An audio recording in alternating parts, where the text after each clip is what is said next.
digital dementia. This is a real medical term right now. This is the idea that we're outsourcing our brains to our smart devices. We're so reliant on our smartphones that our smartphones are making us stupid. Does that make sense? I mean, it's convenient. I don't want to memorize 500 phone numbers, right? Nobody wants to do that. But we've lost the ability to memorize one. Like if I give you a 7-digit number now, how difficult?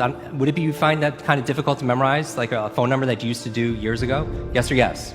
Because if I take my arm, I put it into a sling for 6 months, does it stay the same? Would it even grow stronger? It would what? It would atrophy and grow weaker. Same thing with your mental muscles. If you're relying on your phone to keep your schedules, your to-dos, I went out to dinner with 10 people recently. There was 10 of us. And 3 people at the end pulled out their phones to divide the bill by 10. Can I borrow someone's phone, please? Anyone? Thank you. Okay, there is a subconscious reaction to these devices when we use them. Okay? What if I were to hold my phone while I'm talking to you? I'm not checking it, it's not buzzing, it's not beeping.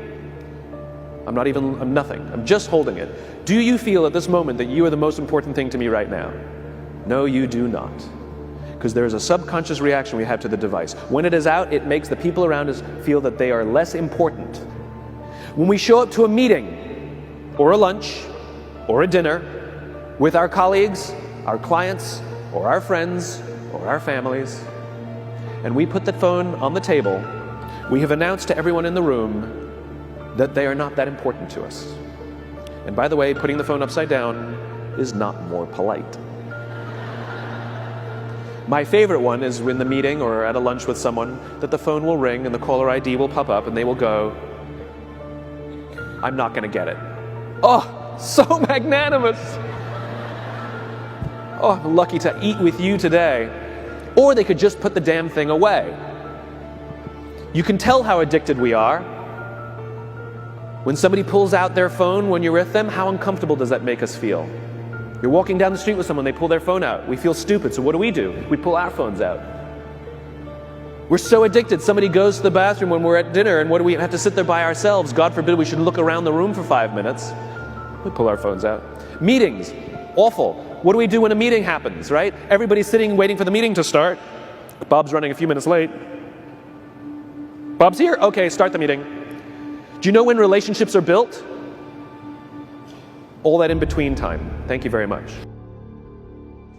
Parents have to intervene. We have to stop giving our kids free access to social media and phones at young ages. They are not ready for it. Their minds cannot cope with the dopamine. Balance is fine. You can give a kid a phone, but they can't use it in their bedroom. They can't have it at the dinner table. They can't take it to school. They can only have it up to a certain hour, and you take it away.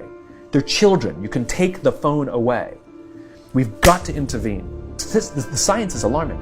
They did experiments on mice where they did the multitasking. They put flashing lights to mimic going from the computer to the cell phone, the computer to the cell phone to the TV. The mice that were exposed to the changing lights, it took them 3 times longer to solve a maze than the mice that weren't, and the damage was permanent. It didn't improve when they stopped the lights.